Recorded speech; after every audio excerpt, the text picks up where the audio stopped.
Nice തിങ്കേഴ്സിന്റെ ഏറ്റവും പുതിയ വീഡിയോയിലേക്ക് ഏവർക്കും സ്വാഗതം.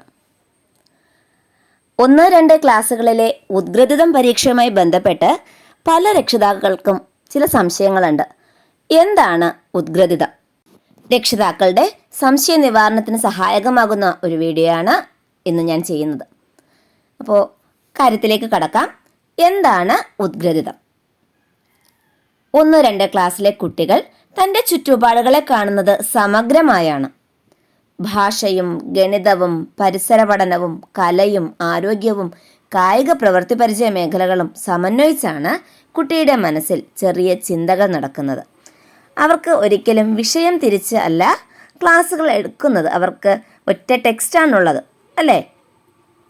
ഉദാഹരണത്തിന്, മാവ് കാണുന്ന ഒരു കുട്ടി മാവ് എന്ന് എഴുതുന്നു. മാവിനെക്കുറിച്ച് പാട്ട് പാടുന്നു. അതിനെക്കുറിച്ച് വിവരണം തയ്യാറാക്കുന്നു. ഇത് ഭാഷാ പ്രവർത്തനത്തിലും.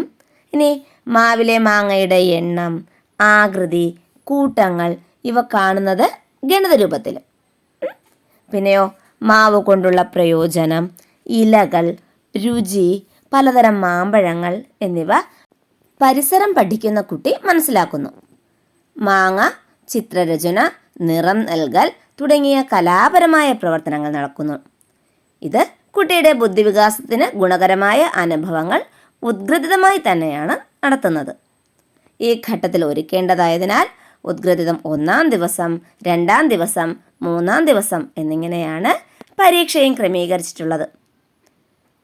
അതായത് എല്ലാം കൂടി ഒരു ദിവസം കൊണ്ട് കുട്ടികളെ കണ്ട് ചെയ്യിക്കാൻ കഴിയില്ല. അതുകൊണ്ടാണ് 3 ദിവസമായി തരംതിരിച്ചിരിക്കുന്നത്. ഉദ്ഗ്രഥിതം 1-ാം ദിവസത്തെ പരീക്ഷയിൽ തന്നെ മലയാളം, ഗണിതം, പരിസര പഠനം എന്നിവയിലെ ചോദ്യങ്ങൾ ഉണ്ടാവും. 2-3 ദിവസത്തെ ഉദ്ഗ്രഥിതം പരീക്ഷയിലും ഇതേ രീതിയിൽ തന്നെയാവും ചോദ്യങ്ങൾ. ആ ദിവസങ്ങളിലും മലയാളവും ഗണിതവും പരിസര പഠനവും ഉൾപ്പെടുത്തിയിട്ടുള്ള ചോദ്യങ്ങളാവും ഉണ്ടാവുക. അപ്പോൾ ഒരു മോഡൽ, 1-ാം ക്ലാസ്സിലെ ഒരു മോഡൽ ഞാൻ നൽകാം. 2019-20 കാലത്തെ ക്വസ്റ്റ്യൻ പേപ്പറിൻ്റെ മോഡലാണിത്. വർക്ക്ഷീറ്റ് 1, താരയും നീലയും. ബ്രാക്കറ്റിൽ തന്നിട്ടുണ്ട് മൂല്യനിർണ്ണയേതരം. ഇത് മൂല്യനിർണ്ണയം ചെയ്യേണ്ട ആവശ്യമില്ല. കുട്ടികളെ മനസ്സ് പരീക്ഷയ്ക്ക് സജ്ജരാക്കുക എന്ന ഉദ്ദേശത്തോടെയുള്ള ഒരു പ്രവർത്തനമാണ് ഇത്. നിറം കൊടുത്ത് ഭംഗിയാക്കൂ. ചുവടെ തന്നിരിക്കുന്ന ചിത്രത്തെ മനോഹരമാക്കൂ എന്നുള്ളതാണ് ആദ്യത്തെ പ്രവർത്തനം. 2-ാമത്തെ പ്രവർത്തനം വെള്ളത്തിലെ കൂട്ടുകാർ. വെള്ളത്തിലെ കൂട്ടുകാർക്ക് നിറം നൽകൂ. ഇതിൽ ജലത്തിൽ മാത്രം ജീവിക്കാൻ കഴിയുന്ന ജീവി ഏത്? നോക്കൂ, തന്നിരിക്കുന്ന ചിത്രത്തിലെ വെള്ളത്തിലെ കൂട്ടുകാർക്ക് നിറം നൽകണം. അതായത് ജലത്തിൽ ഉള്ള കൂട്ടുകാർക്ക് നിറം കൊടുക്കണം. പിന്നെയോ ജലത്തിൽ മാത്രം ജീവിക്കാൻ കഴിയുന്ന ജീവി ഏത്? അതിൻ്റെ പേര് ആ ബോക്സിൽ എഴുതണം. ജലത്തിൽ മാത്രം ജീവിക്കാൻ, കാരണം ആമയും തവളയും ഒക്കെ കരയിലും വെള്ളത്തിലും ജീവിക്കാൻ കഴിയുന്ന ജീവികളാണ്. എന്നാൽ ജലത്തിൽ മാത്രം ജീവിക്കാൻ കഴിയുന്ന ജീവി ഏത്? മീൻ. അത് വേണം അവിടെ എഴുതാൻ. വർക്ക്ഷീറ്റ് 3, അതായത് പ്രവർത്തനം 3, കുസൃതിക്കാരി നീലി.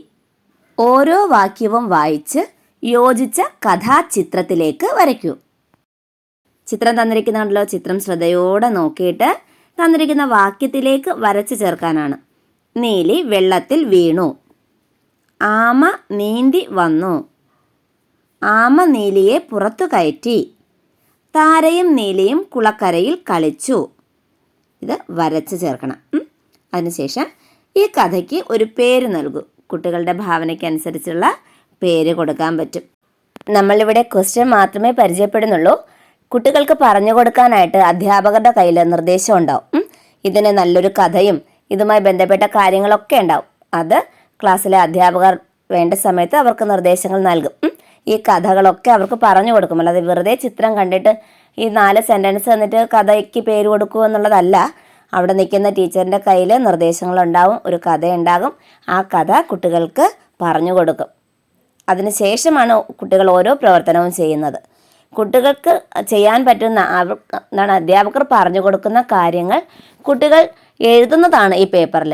അതിന് ഉപരിയായിട്ട് ഓരോ ക്വസ്റ്റ്യനും അധ്യാപകർ വളരെ നല്ല രീതിയിൽ എക്സ്പ്ലെയിൻ ചെയ്ത് കൊടുക്കും. അധ്യാപകരുടെ കയ്യിൽ അതിന് വേണ്ടിയുള്ള ഹിൻറ്റുകളൊക്കെ ഉണ്ടാവും കേട്ടോ. അതുകൊണ്ട് അയ്യോ എൻ്റെ കുഞ്ഞ് ഇത് കണ്ടിട്ട് ഇതിൽ നിന്ന് എങ്ങനെ കഥയ്ക്ക് പേര് കൊടുക്കും, അല്ലെങ്കിൽ ഇതിലെന്താണ് കഥ എന്നൊരു കൺഫ്യൂഷൻ വേണ്ട. അത് ക്ലാസ്സിൽ നിൽക്കുന്ന അധ്യാപകർ വളരെ രസകരമായ രീതിയിൽ അവർക്ക് പറഞ്ഞു കൊടുക്കും. അടുത്ത പ്രവർത്തനം കുളക്കര. ചിത്രം നോക്കാം, കണ്ടെത്താം. വലിയ തവളയ്ക്ക് നിറം നൽകൂ.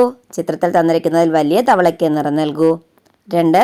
മീനുകളാണോ ആമകളാണോ കൂടുതൽ? കൂടുതലുള്ളവയെ ഒരു വട്ടത്തിലാക്കൂ. ഇവിടെ ഗണിതമാണ് വന്നിരിക്കുന്നത് അല്ലേ. മീനുകളെയും തവളകളെയും എണ്ണം എഴുതിയതിന് ശേഷം കൂടുതലുള്ളതിനെ വട്ടത്തിലാക്കുക. അതുപോലെ 2 അണ്ണാന്മാരെ കണ്ടോ? മരത്തിൻ്റെ താഴെയുള്ള അണ്ണാന് നിറം നൽകൂ. മരത്തിൻ്റെ താഴെയുള്ള അണ്ണാന് നിറം നൽകൂ. അടുത്തത് കുളത്തിൻ്റെ അകലെയുള്ള മരത്തിന് നിറം നൽകൂ. കുളത്തിൻ്റെ അകലെയുള്ളത്, അടുത്ത്, അകലെ, താഴെ, ഇത് കുട്ടി മനസ്സിലാക്കുന്നതിന് വേണ്ടിയാണ് ഇത്തരം പ്രവർത്തനങ്ങൾ നൽകിയിരിക്കുന്നത്. താരയ്ക്കാണോ രവിക്കാണോ ഉയരം കൂടുതൽ? ഉയരം കുറഞ്ഞ ആൾക്ക് നിറം നൽകൂ. 2ാമത്തെ ദിവസത്തെ ക്വസ്റ്റ്യൻ ആണ് ഇത്. ഉദ്ഗ്രഥിതം 2ാം ദിവസം, വർക്ക്ഷീറ്റ് 5, അതായത് ആദ്യത്തെ ദിവസത്തിൻ്റെ തുടർച്ചയാണ്. അതുകൊണ്ട് പ്രവർത്തനം 1 എന്ന് വരില്ല, ആദ്യം ചെയ്തതിൻ്റെ തുടർച്ചയായിട്ടാണ് വരുന്നത്. വർക്ക്ഷീറ്റ് 5. പൂക്കൾ ഒരു വശത്ത് തന്നിട്ടുണ്ട്. ചെമ്പരത്തിപ്പൂവ് 4, മുല്ലപ്പൂവ് 6, റോസാപ്പൂ 3 എന്ന് തന്നിട്ടുണ്ട്. പക്ഷേ പൂക്കളുടെ എണ്ണം കൂടുതലുണ്ടല്ലേ. രവിക്ക് കിട്ടിയ പൂക്കളെ വട്ടത്തിലാക്കൂ. രവിക്ക് കിട്ടിയ പൂക്കളാണ് മറുവശത്ത് തന്നിരിക്കുന്നത്. അത്രയും പൂക്കളെ വട്ടത്തിലാക്കണം. ഇപ്പോൾ 4 ചെമ്പരത്തിപ്പൂവിനെ വട്ടത്തിലാക്കണം, 6 മുല്ലപ്പൂവിനെ വട്ടത്തിലാക്കണം, 3 റോസാപ്പൂവിനെ വട്ടത്തിലാക്കണം. അടുത്ത ചോദ്യം, ഏത് പൂവാണ് രവിക്ക് കൂടുതൽ കിട്ടിയത്? പൂവിൻ്റെ പേര് എഴുതണം. രവിക്ക് കിട്ടിയ പൂക്കളുടെ എണ്ണത്തെ വലുതിൽ നിന്നും ചെറുതിലേക്ക് ക്രമീകരിക്കൂ. അറിയാലോ. വർക്ക്ഷീറ്റ് 6, ചിത്രക്കാർഡ്. വായിക്കാം, ചിത്രവുമായി വരച്ചു യോജിപ്പിക്കാം. ചിത്രങ്ങൾ കണ്ടല്ലോ. പറവ പറന്നു, കുഞ്ഞിക്കോഴി അരി തിന്നു, വിമല കുട ചൂടി, കീരി നടന്നു. ഇവയിലേക്ക് വരച്ചു ചേർക്കണം. അടുത്തത്, ചിത്രം നോക്കി വാക്യം എഴുതൂ. വർക്ക്ഷീറ്റ് 7, മഴക്കാലത്തെ കാഴ്ചകൾ. മഴക്കാലത്തെ കാഴ്ചകൾക്ക് നിറം നൽകൂ. ഇവിടെ പല കാഴ്ചകൾ തന്നിട്ടുണ്ട്. അതിൽ നിന്ന് മഴക്കാലത്തെ കാഴ്ചകൾക്ക് മാത്രം നിറം നൽകണം. അപ്പോൾ മഴക്കാലത്തെ പ്രത്യേകതകൾ കുഞ്ഞറിഞ്ഞിരിക്കണം. വർക്ക്ഷീറ്റ് 8, മഞ്ഞപ്പന്തും നീലപ്പന്തും. പന്തുകൾക്ക് നീലയും മഞ്ഞയും നിറം നൽകി എണ്ണി എഴുതൂ. താര, ലീന. നീലപ്പന്ത് 2, അപ്പോൾ 2 പന്തിന് നീല നിറം കൊടുക്കണം. ബാക്കി പന്തുകൾക്ക് മഞ്ഞ നിറം കൊടുക്കണം അല്ലേ. ലീന നീലപ്പന്ത്, മഞ്ഞപ്പന്ത്. അവിടെ ചെയ്യേണ്ട ഇതെന്താണെന്ന് ടീച്ചർ ക്ലാസ്സിൽ തരും. വിനു, ആമിന നീലപ്പന്ത്, മഞ്ഞപ്പന്ത്. അനുവിന് കിട്ടിയത് 4 പന്തുകളാണ്. നോക്കുമ്പോൾ നീലപ്പന്തും മഞ്ഞപ്പന്തും തുല്യം.